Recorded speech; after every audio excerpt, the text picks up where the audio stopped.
Pemirsa, Bupati Rokan Hilir Aprizal Sintong dan Wakil Bupatinya Sulaiman terlibat pertengkaran hingga nyaris baku hantam. Pertengkaran antara Bupati dan Wakil Bupati itu terjadi saat keduanya menghadiri acara pelantikan Kepala Desa.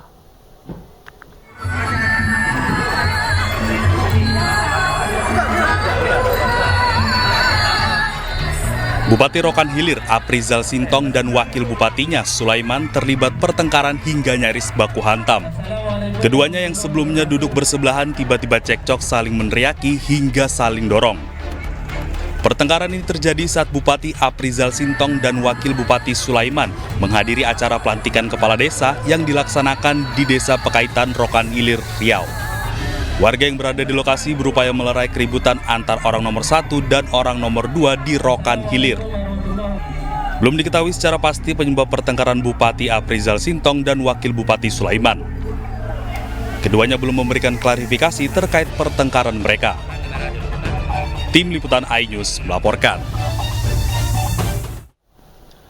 Kebakaran hebat melanda 10 rumah warga di permukiman padat penduduk Jalan Karya Mandiri, Srengseng, Kembangan, Jakarta Barat. Belum diketahui pasti penyebab terjadinya kebakaran.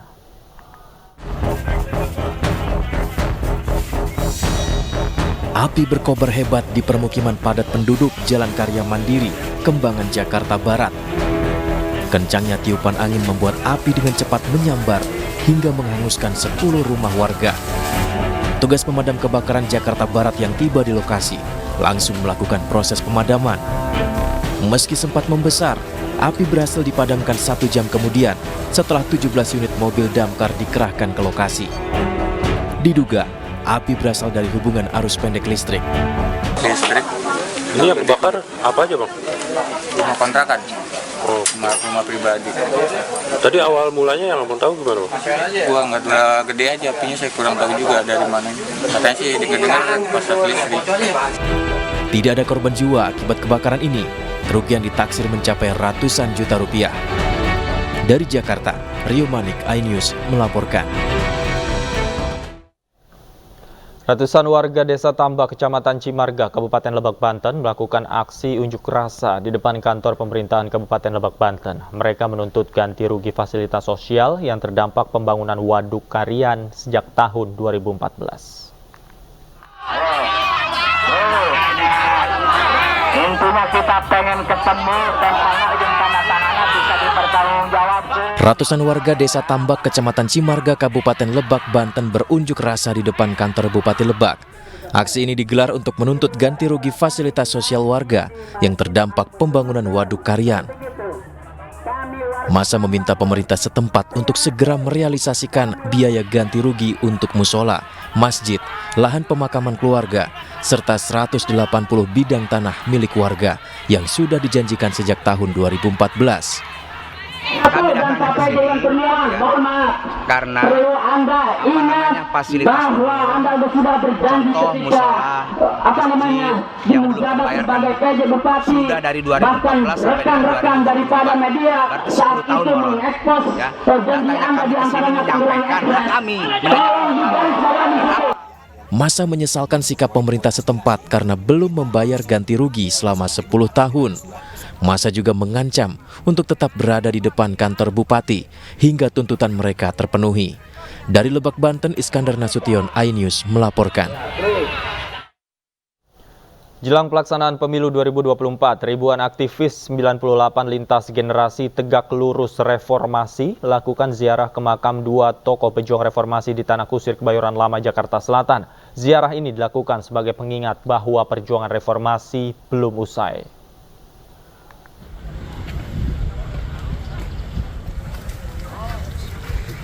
Beginilah kegiatan ribuan aktivis 98 bersama para mahasiswa lintas generasi Tegak Lurus Reformasi yang melakukan ziarah ke makam 2 mahasiswa Trisakti yang tewas sebagai pejuang reformasi di Tanah Kusir, Kebayoran Lama, Jakarta Selatan. 4 mahasiswa Trisakti yakni Elang Mulia Lesmana, Hafidin Toyan, Heri Hartanto, dan Hendrawan Si tewas tertembak dalam aksi demonstrasi 12 Mei 1998 lalu. Ziarah dilakukan jelang kontestasi pemilu yang akan berlangsung pada 14 Februari mendatang ini untuk mendoakan almarhum dan membacakan petisi tegak lurus reformasi. Aksi ini menyatakan bahwa perjuangan reformasi belum usai. Koordinator aksi Beni Ramdhani juga menuntut kepada pemerintah agar segera menyeret dan mengadili dalang dari peristiwa penembakan dan hilangnya sejumlah aktivis mahasiswa yang terjadi pada tahun 1998 lalu saat penumbangan rezim Orde Baru. Ini belum dibayar oleh negara sebagai tanggung jawab sejarah, tanggung jawab konstitusi untuk menyeret dalang dan pelaku kejahatan HAM itu. Selanjutnya ribuan massa ini juga akan melanjutkan aksi Kamisan di depan Istana Merdeka Jakarta untuk menyuarakan penuntasan kasus pelanggaran HAM di Indonesia. Dari Jakarta, Helmi Sajangbati, iNews melaporkan.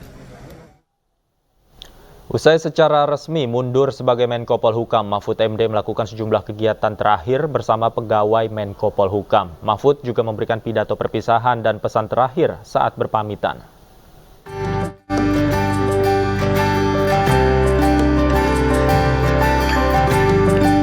Cawapres nomor urut 3, Mahfud MD, melakukan kegiatan terakhir sebagai Menko Polhukam usai mengajukan surat pengunduran diri ke Presiden Joko Widodo. Mahfud MD bersama sejumlah pegawai Kemenko Polhukam lari pagi di Monumen Nasional Jakarta. Usai olahraga bersama, Mahfud MD memberikan pidato perpisahan di halaman kantor Kemenko Polhukam. Dalam pidatonya, Mahfud berpesan kepada seluruh pegawai untuk terus berolahraga dan bekerja dengan jujur. Saudara sekalian, ya minggu depan saya tidak tahu saudara berolahraga dengan siapa hari Jumat depan. Paling tidak Pak Sesmen akan memimpin olahraga. Teruslah berolahraga. Ya, tapi yang terpenting dari itu teruslah bekerja dengan penuh kejujuran, tidak boleh culas. Selain berolahraga bersama, hari ini Mahfud MD juga mulai berkemas dari ruangannya di kantor Kemenko Polhukam. Mahfud mengundurkan diri dari jabatannya sebagai Menko Polhukam karena menjadi peserta pemilu 2024 sebagai cawapres Ganjar Pranowo.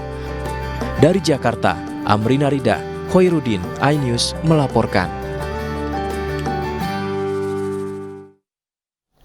Pemirsa, Presiden Joko Widodo menunjuk Menteri Dalam Negeri Tito Karnavian sebagai pelaksana tugas Menko Polhukam pengganti Mahfud MD. Tito akan menjalankan tugas dan tanggung jawab sebagai Menko Polhukam sampai ada penunjukan Menko Polhukam definitif. Pada hari ini, hari Jumat, tanggal 2 Februari 2024, Presiden telah menandatangani Kepres yang berisi pemberhentian dengan hormat Bapak Mahfud MD dan juga pengangkatan Bapak Tito Karnavian sebagai pelaksana tugas, wewenang dan tanggung jawab Menko Polhukam sampai dengan adanya Menko Polhukam definitif. Cawapres nomor urut 2 Gibran Rakabuming Raka digugat oleh Almas orang yang meloloskannya menjadi calon wakil presiden. Gugatan dimasukkan melalui Pengadilan Negeri Surakarta. Gugatan tersebut terdaftar dalam Sistem Informasi Penelusuran Perkara Pengadilan Negeri Surakarta. Gugatan yang dilayangkan Almas masuk dalam klasifikasi perkara wan prestasi. Gibran digugat Almas karena dinilai tak memberikan apresiasi dan berterima kasih kepada dirinya yang telah membuka jalan untuk mengikuti kontestasi Pilpres 2024. Ini gugatan bahwasanya si Almas itu kan wis ngajukan permohonan di MK, kemudian dikabulkan. Nah, kok tidak ngasih tidak ngasih ucapan terima kasih kalau tidak salah yang seperti kita baca di dalam gugatannya yang sudah diupload di SIPP itu tadi. Nah, mengenai tindak lanjutnya benar tidaknya. Pemirsa, National Corruption Watch mengungkapkan pernyataan keterlibatan artis papan atas Raffi Ahmad tentang dugaan pencucian uang. Namun hal ini dibantah oleh Raffi Ahmad dan menyebut informasi itu tidak benar.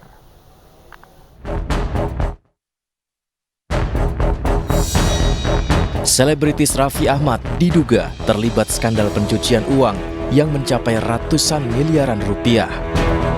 Dugaan ini diungkapkan Ketua National Corruption Watch, Hanifah Sutrisna. Informasi ini berdasarkan bukti yang telah dikumpulkan NCW bahwa sumber kekayaan Raffi Ahmad sebagian diduga berasal dari terduga korupsi. Sementara itu Raffi Ahmad membantah harta kekayaannya berasal dari dugaan korupsi pencucian uang. Ya apalagi aku kaget juga dibilang ada pencucian uang lah, itulah sama sekali nggak ada. Aku ini percaya nggak percaya cek aja, ini gedung juga masih ada cicilan, masih ada semua. Jadi ya mungkin karena sekarang lagi tahunnya politik dan juga ya aku nggak ngerti lah. Sebenarnya aku bukan politikus dan aku juga ya mungkin karena aku mensupport salah satu paslon, ya ada yang suka atau ada yang nggak suka, tapi intinya aku jelaskan bahwa itu tidak benar. Saat ini diketahui Raffi merupakan tim ses pasangan calon presiden dan wakil presiden nomor urut 2 Prabowo Subianto dan Gibran Rakabuming Raka. Kehadirannya sering terlihat pada kampanye paslon nomor urut 2. Tim Liputan iNews melaporkan. Pemirsa, Presiden Joko Widodo membuka Kongres ke-16 Gerakan Pemuda Ansor di Pelabuhan Tanjung Priuk, Jakarta Utara. Dalam sambutannya, Jokowi mengingatkan pemilu harus berjalan demokratis, menggembirakan, dan tidak meresahkan. Presiden Jokowi meminta agar seluruh pihak menjaga berlangsungnya pemilu dengan aman dan tertib. Jokowi juga meminta GP Ansor agar berada di garda terdepan untuk menjaga persatuan dan keutuhan Indonesia. Di samping itu, Jokowi mengapresiasi peran GP Ansor dalam mengawal dan mengkampanyekan modernisasi beragama. Tapi baru sekali lagi, penyelenggaraan pemilu 14 Februari nanti merupakan agenda akbar nasional. Oleh sebab itu, dukungan dan partisipasi kita semuanya sangat-sangat diperlukan. Komitmen kita semua jelas bahwa pemilu harus demokratis. Pemilu harus dipastikan berlangsung aman dan tertib, transparan, dan yang paling penting, pemilu harus menggembirakan, tidak meresahkan, tidak menakutkan, tidak mengkhawatirkan. Dan persatuan dan keutuhan bangsa harus di atas segala-galanya. Setuju?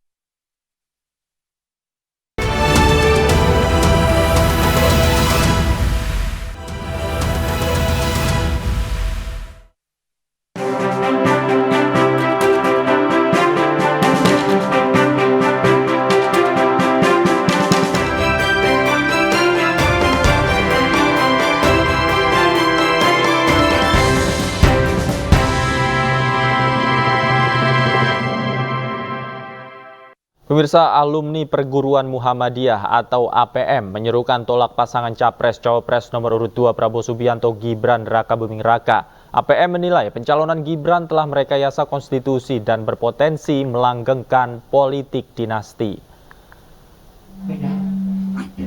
Selain itu, APM juga menyayangkan cawe-cawe Presiden Joko Widodo dalam penyelenggaraan Pilpres 2024. Sehingga terkesan ingin melanjutkan kekuasaan. Alumni Perguruan Muhammadiyah menyampaikan penolakan Capres-Cawapres nomor urut 2 Prabowo Gibran karena dinilai telah menciderai demokrasi. Kawan-kawan mulia, Assalamualaikum warahmatullahi wabarakatuh. Menyatakan petisi hapus Prabowo Gibran atau disingkat dengan PHP Gibran. Dalam khitohnya, Muhammadiyah adalah organisasi sosial keagamaan, bukan organisasi politik, tidak terafiliasi dan tidak mempunyai hubungan organisatoris dengan kekuatan politik atau organisasi politik manapun. Namun demikian, bukan berarti Muhammadiyah apolitik serta abai dengan persoalan politik. Politik Muhammadiyah adalah politik kebangsaan, bukan melakukan perjuangan politik praktis untuk merebut kekuasaan. Sementara itu, sejumlah guru besar Universitas Tanah Air melayangkan petisi terhadap pemerintah terkait kondisi demokrasi di Indonesia akhir-akhir ini. Sivitas Akademika UI, UGM, dan UII menuntut pulihnya demokrasi yang dinilai banyak terjadi penyimpangan.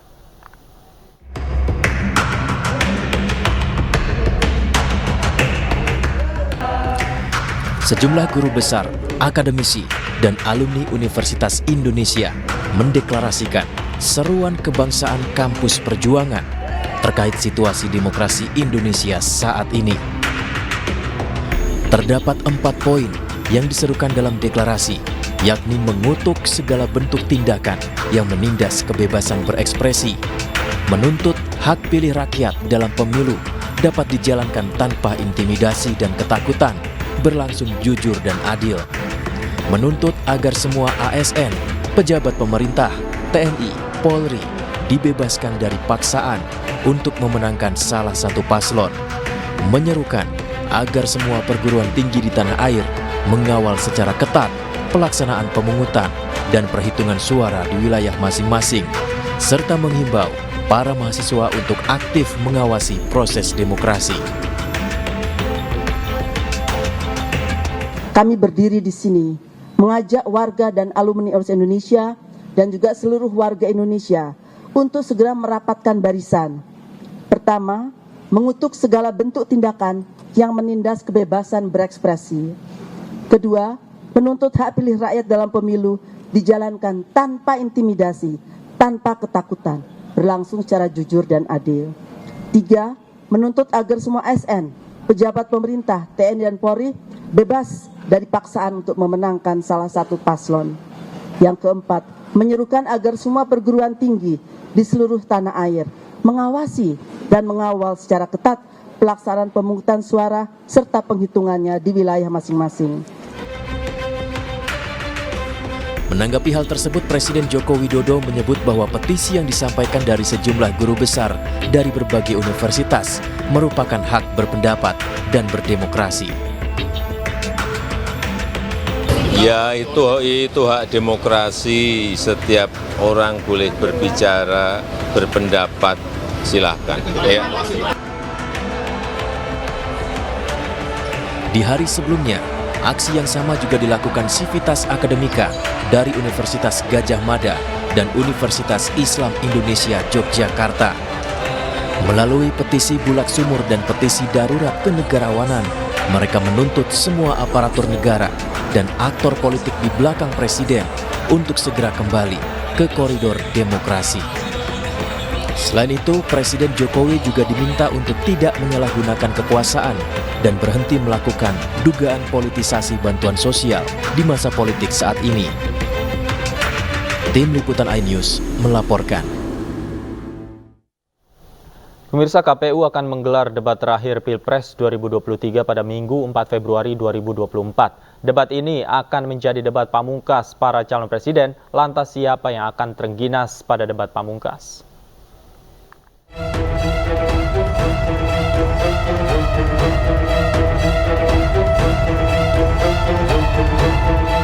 Debat kelima pemilihan presiden 2024 akan jadi kesempatan terakhir para calon presiden untuk meyakinkan pemilih dengan memberikan penekanan pada isu-isu krusial dalam tema debat. Pada debat kelima Pilpres 2024, para capres akan beradu gagasan dengan membahas 8 tema, yakni kesejahteraan sosial, kebudayaan, pendidikan, teknologi informasi, kesehatan, ketenagakerjaan, sumber daya manusia, dan inklusi. Ajang ini akan menjadi kesempatan terakhir para calon presiden untuk meyakinkan pemilih, mengingat waktu pencoblosan tinggal menghitung hari. Jelang debat capres, isu-isu yang nantinya akan dibahas di debat bahkan sudah mulai dipanaskan. Salah satunya terkait kesejahteraan sosial melalui Bansos. Bansos yang sejatinya untuk membantu masyarakat kini menjadi sorotan tajam karena kerap dipakai menjadi lahan manipulasi dan alat tunggangan politik. Bahkan Bansos pun kerap menjadi sasaran korupsi oknum pejabat. Bila merujuk pada debat capres pertama dan kedua, Ketiga calon sama-sama berani menyerang hingga membongkar konsep dan strategi calon presiden. Kini, baik secara langsung maupun melalui para juru bicara, ketiga capres menyatakan siap menghadapi debat pamungkas. Bahkan semuanya mengklaim capresnya yang paling siap dan memiliki pengalaman serta prestasi dalam tema debat kelima. Lantas, siapa yang akan tangkas dan terengginas pada debat pamungkas? Tim Liputan iNews melaporkan. Calon Presiden nomor urut 1 Anies Baswedan menghadiri acara sarasehan Dewan Perwakilan Daerah di Gedung Nusantara 4 Kompleks Parlemen Senayan, Jakarta. Anies tiba di gedung DPR MPR DPD RI sekitar pukul 15.30 waktu Indonesia Barat. Dalam acara sarasehan ini, Anies akan memaparkan visi misi dan tanya jawab bersama pimpinan dan anggota DPD. Tema acara yakni menatap kemajuan daerah dan sistem ketatanegaraan. Acara tersebut juga dihadiri calon Presiden Prabowo Subianto dan Ganjar Pranowo.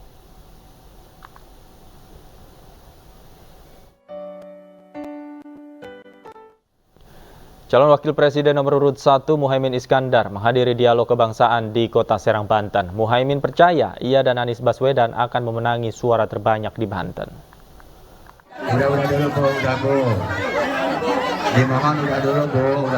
Calon Wakil Presiden nomor urut 1 Muhaimin Iskandar bersafari politik ke Kota Serang, Banten.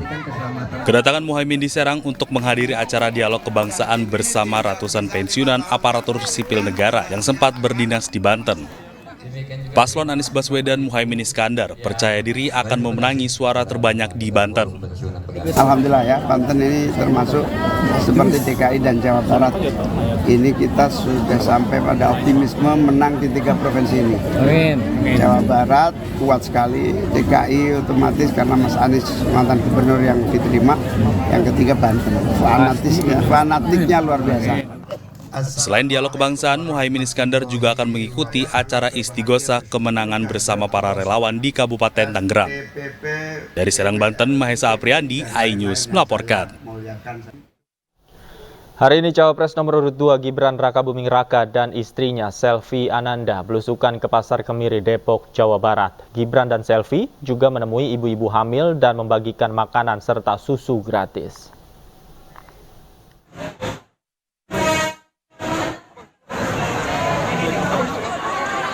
Calon Wakil Presiden nomor urut 2 Gibran Rakabuming Raka dan istrinya Selvi Ananda belusukan ke Pasar Kemiri di Beji, Depok, Jawa Barat.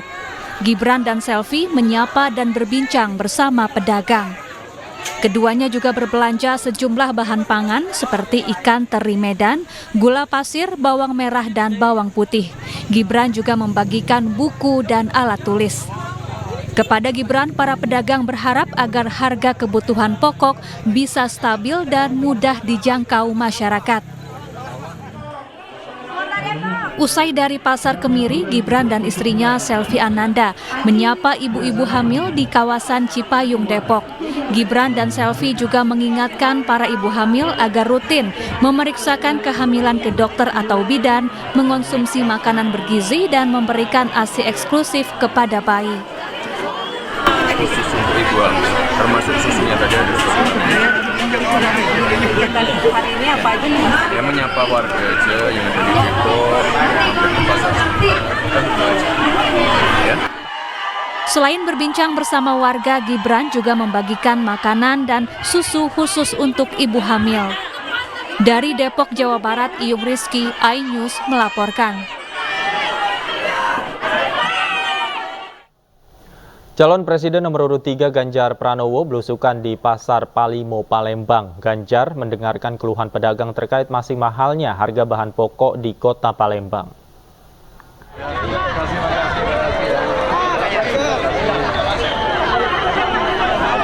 Kehadiran calon presiden nomor urut 3, Ganjar Pranowo di Pasar Palimo, Kecamatan Kemuning, Palembang, langsung diserbu warga yang sejak pagi sudah menanti kehadiran mantan Gubernur Jawa Tengah ini. Ganjar menyusuri lapak-lapak pedagang dan mendengarkan keluhan pedagang terkait mahalnya harga kebutuhan pokok.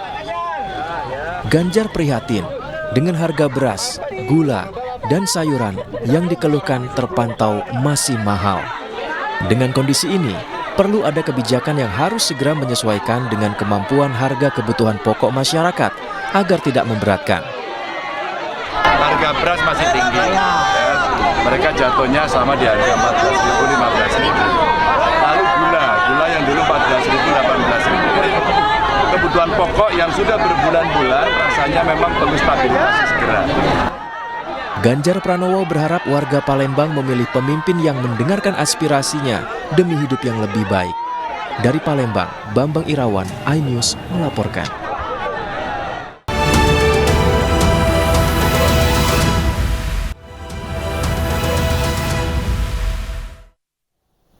Kembali di News Sore, pemirsa, sejumlah guru besar Universitas Tanah Air melayangkan petisi terhadap pemerintah terkait kondisi demokrasi di Indonesia akhir-akhir ini. Sivitas Akademika UI, UGM, dan UII menuntut pulihnya demokrasi yang dinilai banyak terjadi penyimpangan.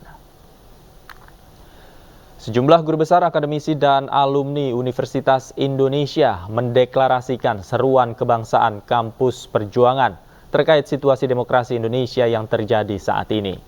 Terdapat 4 poin yang diserukan dalam deklarasi, yakni mengutuk segala bentuk tindakan yang menindas kebebasan berekspresi, menuntut hak pilih rakyat dalam pemilu dapat dijalankan tanpa intimidasi dan ketakutan, berlangsung jujur dan adil, menuntut agar semua ASN, pejabat pemerintah, TNI, Polri dibebaskan dari paksaan untuk memenangkan salah satu paslon, menyerukan agar semua perguruan tinggi di tanah air mengawal secara ketat pelaksanaan pemungutan dan perhitungan suara di wilayah masing-masing, serta mengimbau para mahasiswa untuk aktif mengawasi proses demokrasi.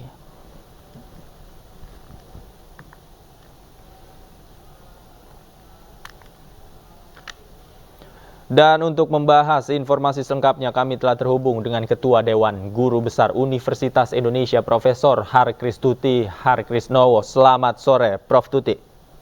Selamat sore, Mas.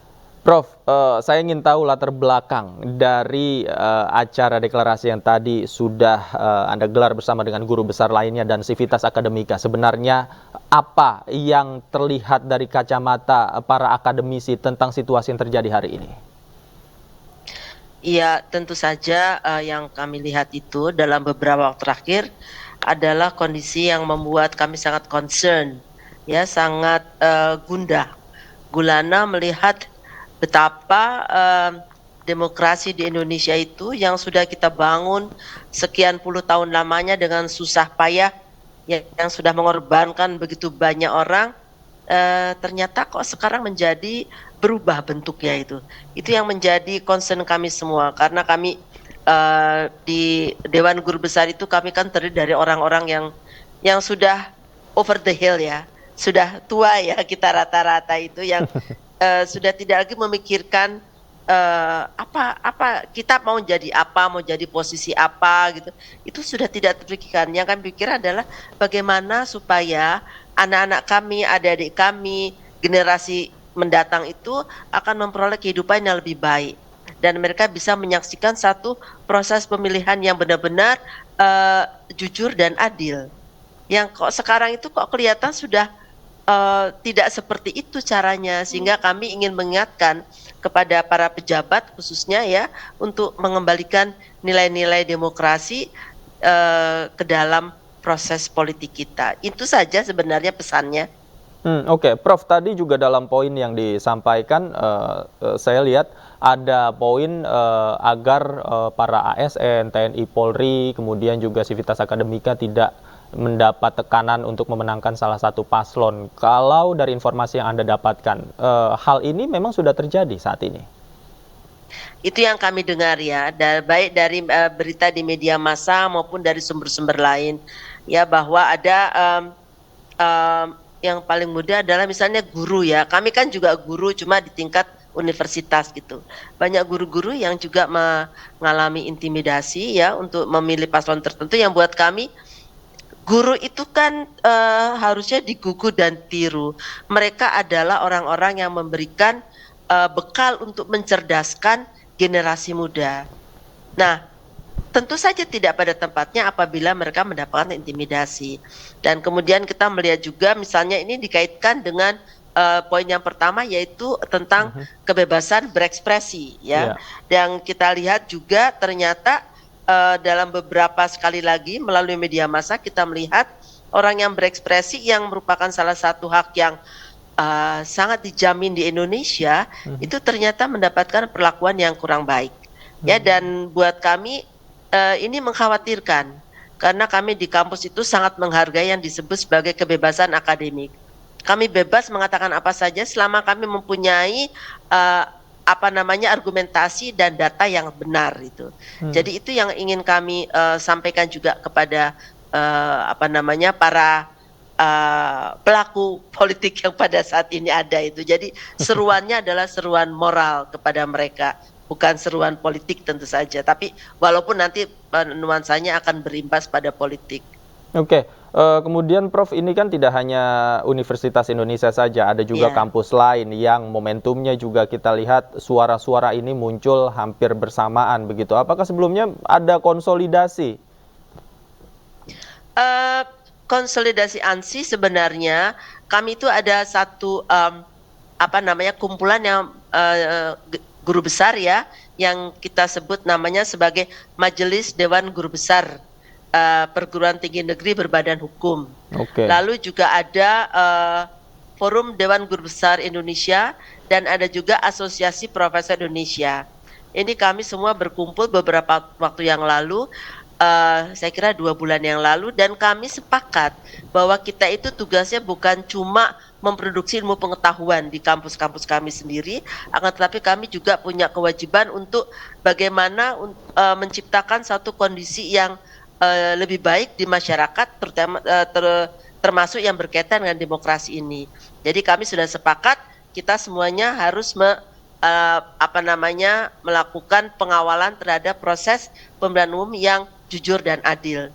Itu sudah kita sepakati. Ya, walaupun memang kemudian kami waktu itu ada saya lupa ada sekitar 25-an perguruan tinggi, ya, yang terlibat di situ, dan ini juga kami harapkan nanti bisa berimbas kepada teman-teman lainnya. Oke, Prof Tuti, kalau di level kampus sendiri hingga hari ini, terutama kampus negeri, ya, apakah indikasi intimidasi itu sudah terlihat? Kalau di kampus-kampus memang tidak terlampau terlihat, ya, walaupun memang ada kampus-kampus yang mungkin ada intimidasi entah secara internal, ya, maupun eksternal, itu kami dengar walaupun memang tidak terlalu santer tapi ada. Ya, dan itu yang kita harapkan juga tidak akan berlanjut ke depannya karena kami memiliki kebebasan akademik dalam menyampaikan pikiran-pikiran kami sebagai academician. Oke, kalau untuk aspirasi ini kemudian tadi setelah dideklarasikan, kemudian tuntutannya juga sudah didengarkan melalui kanal-kanal media oleh masyarakat begitu. Apakah juga ada koordinasi dengan pihak-pihak terkait dalam hal ini, misalnya tadi disebutkan dengan Polri, kemudian dengan TNI yang memang kerap menjadi sasaran begitu, ya, asumsi publik ketika intimidasi itu terjadi, Prof? Enggak sih. Ya, kita kan seruan kita ada seruan moral dan kita tujukan bagi pejabat negara termasuk aparatur penegak hukum, ya, dan buat saya ini penting sekali karena bagaimana kondisi hukum saat ini di Indonesia itu juga sangat tergantung pada bagaimana hukum diterapkan, bukan hanya hukum yang ada di dalam perundang-undangan, akan tetapi juga hukum yang diterapkan di dalam masyarakat. Itu yang kita harapkan. Oke, bicara soal hukum ini kan ketika kita lihat ada pelanggaran pemilu, katakanlah momentumnya kan pemilu di lapangan, kemudian ada 1-2 hal yang ditindak, ada juga yang belum ditindak. Bagaimana kemudian ini bisa membuat para akademisi ini melihat, oh jangan-jangan ini bertendensi ke salah satu paslon begitu? Ya, saya kira itu adalah sudah merupakan suatu hal yang bukan rahasia lagi, ya, dan ini menyedihkan hati kami. Mengapa? Karena aparatur penegak hukum itu tugasnya adalah melindungi seluruh bangsa Indonesia, Ya, jadi mereka juga harusnya dalam bertindak itu mengacu kepada ketentuan undangan yang ada. Ini yang kami harapkan, ya, karena kami juga mendapat laporan bahwa di beberapa daerah kemudian sudah terjadi nggak sebut perundungan ya kepada orang-orang yang pendapatnya berbeda dengan pendapat yang diharapkan oleh pihak-pihak tertentu, yang buat kami ini tidak bagus sekali. Tanggung jawab penegakan hukum ini kan ada di aparat penegak hukum dan juga notabene dalam hal ini sebenarnya pemerintah, begitu. Kalau Anda melihat bagaimana di sisa waktu yang ada ini sebelum pencoblosan, apakah memang suara-suara gerakan seperti yang Anda lakukan dengan teman-teman tadi ini semakin keras disuarakan, atau memang ujungnya ini akan seperti apa, Prof, harapannya, Prof? Tentu saja kami berharap bahwa kondisi akan membaik, bahwa para pejabat, para pemimpin negara ini akan mendengar suara kami, suara dari kampus. Kami bukan pengambil keputusan, kami adalah orang-orang yang bertugas untuk mendidik generasi muda negara ini. Jadi tolong dengarkan juga kami, bahwa pandangan kami ini tidak ada kepentingan. Tadi pagi saya ditanya, Ibu, ini apakah ada pesanan dari paslon XIZ? Saya bilang itu adalah suatu pertanyaan yang sangat insultif ya, yang sangat insult itu ya, merendahkan. Ya, kami itu akademisi loh, kami itu guru besar. Ya, dan kami ini sebagai suatu kolektivitas ya, dengan 70 guru besar lebih dan teman-teman alumni plus mahasiswa. Kami tidak mungkin bisa diarahkan ya kepada paslon-paslon tertentu. Kita tidak memilih siapa, kami ASN kebetulan ya, kami netral, dan kami tidak membela siapa-siapa, tapi kami membela kondisi masyarakat yang saat ini ada. Itu yang kami harap bisa diperbaiki oleh para pejabat kita dan khususnya penegak hukum itu, ya, yang harus bertindak sesuai dengan aturan hukum, bukan bertindak atas hal-hal lain. Oke. Prof, tapi saya penasaran, izin kalau boleh tahu, Prof, setelah deklarasi ini, mungkin juga sebelumnya setelah konsolidasi dan rapat-rapat yang Prof Tuti lakukan dengan teman-teman guru besar lainnya, mungkin ada yang menghubungi Profesor, ada yang mengintimidasi atau mengirimkan pesan, Prof, jangan keras-keras begitu. Apa ada, Prof? Ada, tapi nggak saya ya. Mungkin karena mereka tahu saya memang keras gitu ya. Di kelas aja saya dibilang killer gitu. Jadi mereka mengirimkan pada teman saya yang menyayangkan, kenapa sih UI harus seperti itu, harus ikut-ikut seperti yang lain, apa nggak bisa dengan cara lain gitu ya. Jadi sebenarnya tidak mengintimidasi, tapi menyesalkan kenapa kita melakukan hal ini dan kenapa tidak langsung berkomunikasi dengan para pejabat ya. Dan kita sudah melihat bahwa komunikasi yang sudah dilakukan juga ternyata tidak membawa hasil. Itu sebabnya kami harus menyuarakan kepada publik apa yang kami rasakan ini. Oke, artinya suaranya akan jalan terus ya selama masa pemilu ini ya, Prof? Betul sekali. Baik. Terima kasih Prof Tuti atas waktunya sudah bergabung bersama kami di Anju Sore. Sehat selalu, Prof. Selamat sore. Ya, sama-sama. Yuk, selamat sore.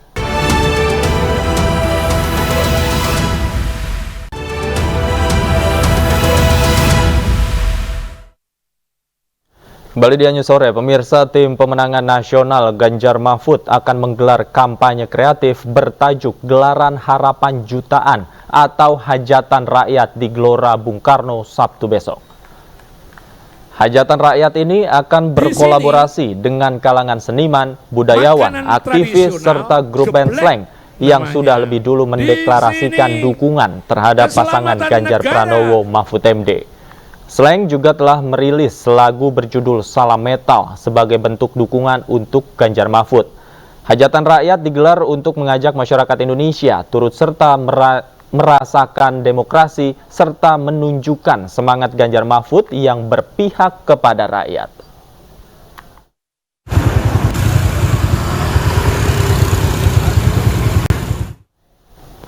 Dan untuk mengetahui persiapannya, kami telah terhubung dengan musisi sekaligus Ketua Umum Ekstrava Ganjar, ada Mas Adi Adrian dan musisi Anang Hermansyah. Selamat sore Mas Adi, Mas Anang. Selamat sore. Saya ke Mas Adi terlebih dahulu. Mas Adi, sampai saat ini persiapannya seperti apa? Iya, sekarang ini sedang di GBK, ini kita udah mau GR, jadi sebenarnya sudah 90% ya. Jadi udah beberapa sudah GR. Jadi sudah siap lah kira-kira begitu. Sudah siap ya. Bocoran sudah. sedikit besok kira-kira gimana ya gambaran acaranya seperti apa, kemudian juga siapa saja musisi yang terlibat di sana? Oh iya, rame besok tuh rame. Tentu ada slang ya.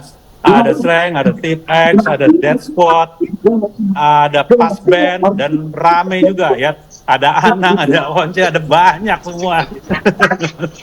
Jadi banyak sekali Mas di GBK ini. Jadi hiburannya tentu dengan segala ini ya, dengan segala segmen. Ada juga dari Mas Guru ya, tadi saya lihat GR-nya dengan penari-penari hebatnya, dengan kolosal gitu. Jadi ya besok segala genre lah Mas. Segala genre lah kira-kira. Oke. Ada Mas Anang juga, saya ke Mas Anang. Mas Anang, bagaimana kemudian perasaan Anda terlibat dalam acara yang cukup besar besok, Mas Anang?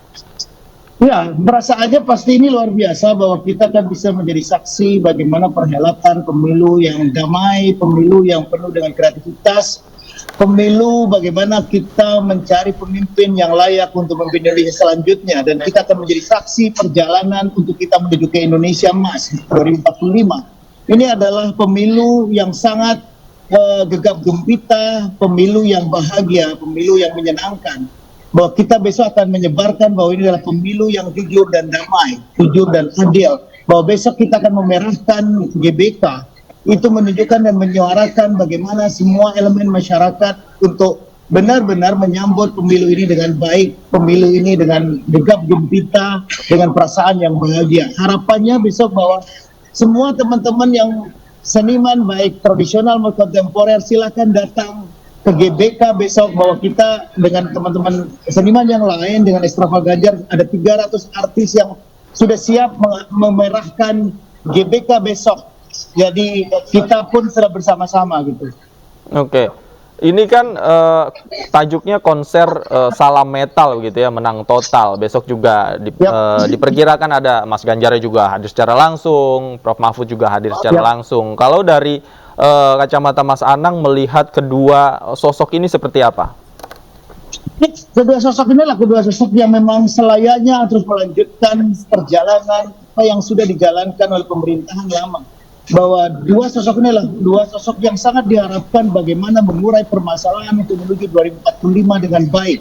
Bahwa kita bagaimana melanjutkan estafet pemerintahan dengan mulus, bagaimana 2045 kita bisa memegang kendali dalam perbaikan Indonesia, menuju juga bagaimana mengajak seluruh dunia kita membangun hal yang jauh lebih baik. Dan Mas Ganjar dan Mas Mahfud adalah sosok yang memang sangat kompeten untuk melanjutkan itu. Oke. Mas Adi, saya ke Mas Adi. Mas Adi ketika mengundang atau mengajak teman-teman musisi yang lain, teman-teman seniman yang lain dalam ikut serta dalam acara besok ini, bagaimana antusiasme mereka ketika Mas Adi ajak? Oh, sangat antusias. Gimana? Begini ya. Ini semua teman-teman itu ingin berkontribusi dalam memenangkan Mas Ganjar Mahfud, karena ini kan semua seniman-seniman ini kan mereka dari hati ya, jadi mereka nggak pakai kalkulasi apa segala macam, jadi adalah dengan hati. Nah begitu ada event-event seperti itu, mereka benar-benar sukarela, mereka ayo kapan dong. Nah begitu ada event akbar ini dengan suka hati mereka, senang sekali mereka ya, karena keinginannya mereka semua adalah untuk memenangkan yang tepat. Karena kita membutuhkan pemimpin yang tepat sekarang ini. Ini masa-masanya dibutuhkan pemimpin yang benar-benar paling tepat. Dan itu adalah, ya kita tahu sendiri ya, Mas Ganjar sama Prof Mahfud. Karena beliau-beliau itulah yang dari rakyat. Jadi yang paling memahami rakyat itu tentu adalah yang pernah jadi dari rakyat. Nah kira-kira begitu Mas. Oke. Jadi antusias sekali Mas. Oke, kemudian persiapannya dalam mempersiapkan acara sebesar ini ada tantangannya nggak sih Mas Adi? Tantangan ya standar ya, tapi kan begini Mas. Waktunya berapa lama sih kalau boleh tahu mempersiapkan acara ini? Satset nggak nih kayak Mas Ganjar sama Prof Mahfud nih? Iya, dalam masa kampanye ini semuanya jadi satset, dan ini kan tidak berhenti di sini aja. Nanti pun juga kan satset. Jadi Mas dalam menggelar ini pun juga kita satset itu udah jadi DNA kami lah gitu. Tapi tetap aja. Nah, ini tantangan jelas ya, tapi kami juga orang-orang yang profesional ya Mas. Maksudnya kami pun didukung sama orang-orang produksi yang profesional semuanya.